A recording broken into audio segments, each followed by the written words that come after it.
বাংলাদেশের 1 নম্বর সুদর্শন পুরুষ একলব খান। জানি না কত নাম্বার লিঙ্গ, তৃতীয় লিঙ্গ না চতুর্থ লিঙ্গ দেখতে বোঝা যায় না এমনি, কিন্তু সুদর্শন পুরুষ বলে বাংলাদেশের 1 নম্বর। সবসময় মেকআপ করেই থাকে।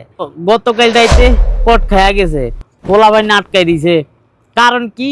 কারণ ওই যে পোলাবাইন ওই যে হ্যাঁ বলে কি ক্যালাস করে, এই ক্যালাস করে কইয়া টাকা নিছে। টাকা নিয়া আর ধরা যায় না।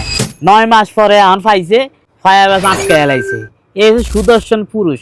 খালি উপর দিয়ে সুদর্শন হইলে তো হয় না, ভিতরে সুদর্শন লাগে। মাইয়াগো মতন মেকআপ শেকআপ করি চলাফেরা করে, এই নাকি সুদর্শন পুরুষ বাংলাদেশের 1 নাম্বার।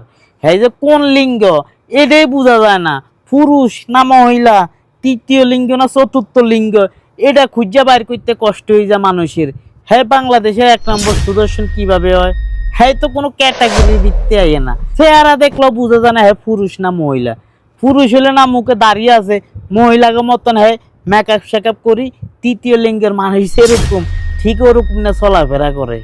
এর বাবা মারা গেছে, জানাজার মধ্যে খারাইয়া চকি দিয়ে 1 ফুটা পানি বাইরে না, মানে কান দেও না মেকআপ নষ্ট হয়ে যাবে। এই কারণে চিন্তা করুন কত স্টাইলিশ হইতো, আরে মানে চোখ দিয়ে পানি বাইর করে না যে মেকআপ নষ্ট হয়ে যাবে। এই কারণে বাংলাদেশের 1 নম্বর সুদর্শন পুরুষ এরকম না পুরুষ কেউ মনে হইতো চাইতো না, যার কোনো জেন্ডারে বোঝা যায় না হে কোন জেন্ডারের মানুষ, তৃতীয় না চতুর্থ, এই জিনিসটা বুঝতে মানুষের কষ্ট হয়ে যায়।